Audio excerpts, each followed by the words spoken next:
Hello traders, सभी का हमारे चैनल पर स्वागत है। देखिएगा, आज निफ्टी 50 एनालिसिस करेंगे। एक्सपायरी डे और फ्राइडे, इन 2 दिन का एक्सपायरी का भी और फ्राइडे का भी हम एनालिसिस करेंगे। जो मार्केट चला था, या यदि हम थर्सडे का एक्सपायरी का हम एनालिसिस करें तो मार्केट में देखिएगा फ्लैट ओपनिंग थी। फ्लैट ओपनिंग के बाद में मार्केट में थोड़ा सा बेयरिश मूव आया। उसके बाद हमने जो है लेवल्स को हमने थोड़ा सा रिमूव कर दिया था। एक बार हम लेवल्स को दोबारा से ड्रॉ कर लेते हैं। ये देखिएगा, बाज़ार में जो अपने ट्रेडिंग सेशन था बहुत ही अच्छा रहा उस दिन। और जब मार्केट स्ट्रॉन्ग सपोर्ट पर आया था तो हमने यहाँ पर एक कॉल की पोजीशन बनाई थी और उसको हमने लास्ट तक होल्ड किया था। शॉर्ट कवरिंग में उसको अच्छे से कैप्चर किया था। इसमें जो है हमारी जो फ्राइडे का सेशन था उसमें और एक्सपायरी में, और हम एक्सपायरी का देखते हैं। अब एक्सपायरी में जो मूव्स था हमारे यहाँ पर देखिएगा, मार्केट में गैप डाउन ओपनिंग हुई हल्की सी, और फिर जो है मार्केट में एक 50% का हम इसको 1 मिनट में कन्वर्ट कर लेते हैं। फिर हम इसको उसी दिन में चल जाते हैं थर्सडे को।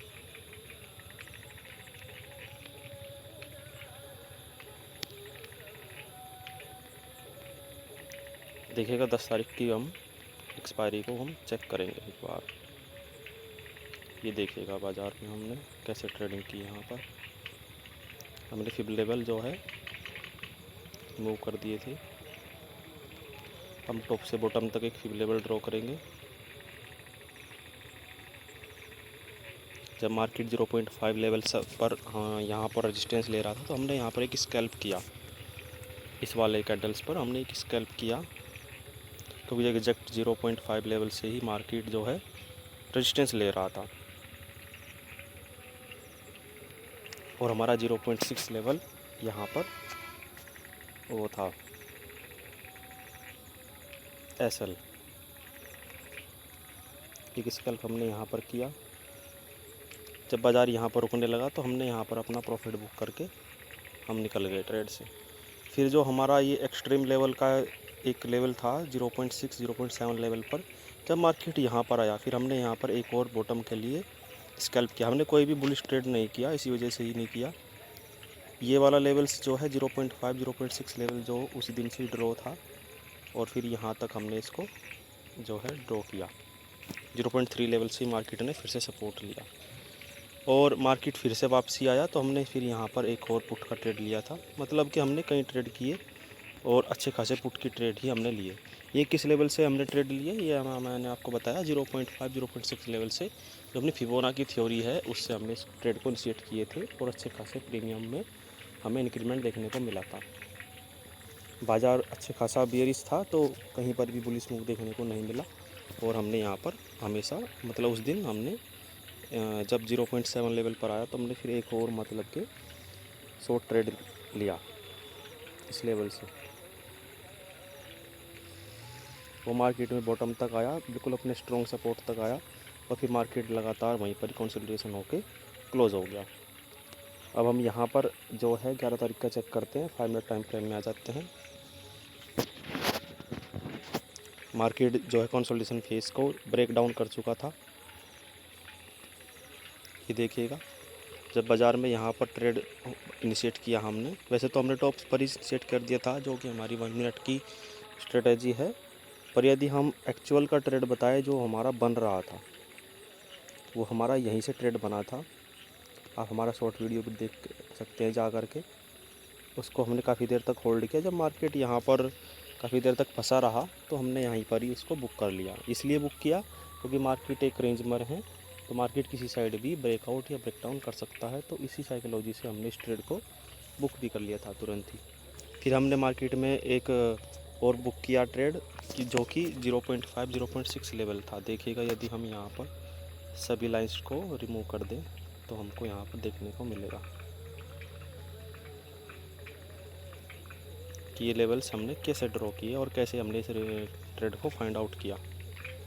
हम यहाँ पर टॉप टू बॉटम एक फिब लेवल ड्रॉ करेंगे।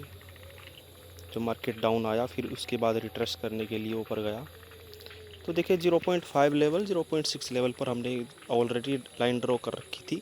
यदि मार्केट यहाँ तक आएगा, रिट्रेस करेगा, तो मार्केट में सेलर्स दोबारा से हावी हो सकते हैं। इस साइकोलॉजी से हमने यहाँ पर ट्रेड इनिशिएट किया। जो मैंने आपको बताया फिब लेवल जो है अपने बहुत ही बेस्ट चलते हैं, बहुत ही बेस्ट बिल्कुल इनका रिज़ल्ट है, क्योंकि मैं सबसे ज़्यादा इसी पर ही ड्रॉ करता हूँ, चार्ट पर ही। और चार्ट पर ही मैं उसकी साइकोलॉजी को देखता हूँ कि यहाँ पर मार्केट में बिग प्लेयर मार्केट में कैसे बियरिश प्रेशर या बुलिश प्रेशर को क्रिएट कर रहे हैं। सबसे ज़्यादा यहाँ पर जो है साइकोलॉजी वर्क करती है। कोई भी कैंडलस्टिक पैटर्न, चार्ट पैटर्न यहाँ पर वर्क नहीं करता है, ज़्यादातर उसमें ट्रैप हो जाते हैं। इस वाले मूव्स को बहुत ही अच्छे से कैप्चर हुआ, क्योंकि 3 PM मूव्स भी डाउन ही दिखा रहा था, क्योंकि ऑलरेडी पुट राइटर्स मार्केट में रिमूव हो चुके थे और 19,500 पर हाईली बिल्कुल टॉप लेवल की कॉल राइटिंग हो रखी थी, जो कि बाज़ार को 19,500 से ऊपर नहीं जाने दे रही थी। जब मार्केट यहाँ पर होल्ड कर रहा था तो हमने यहीं पर ही उसमें एक एंट्री ले ली और उसको हमने होल्ड किया 3 बजे के बाद तक, क्योंकि मार्केट में ऑलरेडी बेयरिश है और मार्केट में एक इतनी बड़ी ग्रीन कैंडल बनी, तो ये एक ट्रैपिंग कैंडल है। यदि हम देखें तो कहीं पर भी मार्केट में बाइंग नहीं हुई है। FIIs और DIs जो हैं, FIIs लगातार सेलिंग कर रहे हैं, पहले ये बाइंग कर रहे थे, जो कि मार्केट को 19,000 और 20,000 तक भी, मतलब 19,992 तक भी मतलब मार्केट गया है। इस साइकोलॉजी से जब मार्केट में लगातार सेलिंग चल रही है, FII DIs लगातार मार्केट में जो है सेलिंग कर रहे हैं और इंटरनेशनल मार्केट, ग्लोबल मार्केट भी डाउन है, तो इस साइकोलॉजी से हमने यहाँ पर ये ट्रेड बनाया, क्योंकि मार्केट ऑलरेडी इतना चल चुका है तो थोड़ा सा मार्केट ट्रेडर्स करेगा। तो ये एक बड़ी ग्रीन कैंडल बनी और मार्केट में जितने बायर्स थे वो आ गए और उनका एसएल नीचे लगा हुआ था, तो मार्केट ने उनका एसएल लेने के लिए एक बार नीचे जाएगा। तो इस साइकोलॉजी से हमने यहाँ पर ट्रेड इनिशिएट किया। फिर यहाँ पर जो है 3 बजने के आसपास का मूव हमको देखना था कि मार्केट किस तरह मूव देगा, तो यहाँ पर कुछ थोड़ी देर के लिए होल्ड किया बाज़ार ने। तो यहाँ पर एक छोटी मोटी ग्रीन कैंडल बनी जो कि इसको ब्रीच नहीं कर पा रही थी, जो कि एक रेजिस्टेंस था हमारा 0.2 लेवल, 0.3 लेवल, जो इसको ब्रीच कर जाती तो मार्केट में छोटी मोटी शॉर्ट कवरिंग देखने को मिल जाती 500 520 तक की। लेकिन 500 के ऊपर बाज़ार इसलिए नहीं दिख रहा था क्योंकि बाज़ार में ऑलरेडी 500 पर हाईली बिल्कुल टॉप लेवल की कॉल रेटिंग हो रखी थी, जिससे कि मार्केट में वेरी मूव नहीं होने वाले हैं। वो सिर्फ और सिर्फ जब भी कॉल का प्राइस बढ़ेगा वो कॉल के प्राइस पर अपनी राइटिंग करेंगे, उसको घटा देंगे। और इधर पुट का प्राइस जो है वो उसको भी ज़्यादा बढ़ने नहीं दिया जा रहा था, क्योंकि डेल्टा मार्केट में डेल्टा भी बहुत लो चल रहा था उस समय पर, और डेल्टा लो चल रहा है तो मतलब कि जो है पुट राइटिंग कम होगी। अगर डेल्टा ज़्यादा बढ़ रखा है तो कॉल राइटिंग ज़्यादा होगी। डेल्टा का मतलब ये होता है कि यदि डेल्टा बढ़ रखा है तो मार्केट में फ्लक्चुएसन उस तरफ ही ज़्यादा होगी और मार्केट में उस तरफ ही गिरावट ज़्यादा होगी या इंक्रीमेंट ज़्यादा होगा। लेकिन कभी भी सेलर्स नहीं चाहता हो कि बायर्स को पैसे मिले, इसलिए वो डेल्टा इंक्रीज़ कर देता है जिस तरफ का मार्केट को चलना है। मतलब कि यदि डेल्टा कॉल साइड का बढ़ा हुआ है तो मार्केट को बियरिश किया जाएगा, और यदि पुट साइड का डेल्टा बढ़ा हुआ है तो मार्केट को बुलिश किया जाएगा। इसलिए इस साइकोलॉजी से हमने यहाँ पर एक ट्रेड बनाया। हमने बिल्कुल सब कुछ थ्योरी लगा करके, मतलब अपनी fib theory, OI decoding theory, जो कि मैंने बताया कि कॉल राइटर्स ज़्यादा हैवी हो रखे थे, और एक अपनी डेल्टा थ्योरी है जिसमें कि पता लगता है कि डेल्टा से हम जिस तरफ का डेल्टा घटा हुआ है कि मार्केट उस तरफ जाएगा। तो पुट साइड का डेल्टा बहुत ही 0.3 चल रहा था और 0.3 प्लस चल रहा था, और पुट साइड का 0.3 और कॉल साइड का आई थिंक 0.6 प्लस चल रहा था। मतलब कि कॉल वालों को ज़्यादा प्राइस मिल रहा था यदि कोई कॉल बाय करे, और यदि कोई पुट बाय करे तो उसको 0.3, मतलब कि यदि मार्केट 100 पॉइंट चलता है तो उसमें सिर्फ 30 पॉइंट से 33, मतलब जितना डेल्टा चल रहा है उस समय मिलेगा। और यदि कोई कॉल बाय करता है, यदि मार्केट 100 पॉइंट अप जाता है तो उसको 66 67, मतलब जितना 60 प्लस डेल्टा चल रहा है तो उतना मिलेगा। तो यदि हम बायर्स की उससे सोचें, साइकोलॉजी से सोचें, तो वहाँ पर मार्केट में बाइंग करनी चाहिए। देखिएगा, ध्यान से सुनिएगा, यदि मार्केट में हमको अगर बायर्स को पैसा बनाना है तो उसको कॉल बाय करनी चाहिए। मतलब कि सेलर्स इनवाइट कर रहे हैं, सेलर्स ऑफ़र कर रहे हैं कि आप कॉल बाय करिए तो आपको कॉल में ज़्यादा पैसा मिलेगा। और यदि आपको लग रहा है कि मार्केट के सेंटीमेंट के हिसाब से चलना है तो आपको पुट बाय करना चाहिए, जिसमें कि मार्केट में पुट बायर्स को कम पैसा मिलेगा। तो यहाँ पर पुट की तरफ मार्केट में कम पैसा बन रहा है और कॉल की तरफ ज़्यादा पैसा बन रहा है, तो इसलिए मार्केट में कॉल रेटिंग ज़्यादा होने लगी। क्योंकि मार्केट में फ्लक्चुएशन ज़्यादा होगी और मार्केट में कोल का प्राइस ज़्यादा गिरेगा। इस साइकोलॉजी से हमने इस वाले ट्रेड को भुनाया। इसमें पुट में भले ही कम पैसा मिला हो, पर मार्केट के अकॉर्डिंग टू ट्रेड, मतलब ट्रेंड के इसके अनुसार मार्केट बियरिश था, तो बियरिश में पुट में इंक्रीमेंट हो, पर कॉल में कभी भी मार्केट के अगेंस्ट नहीं जाना चाहिए। तो इस साइकोलॉजी से हमने इस ट्रेड को भुनाया। आई थिंक आपको ये सब की सब थ्योरी समझ में आई होगी।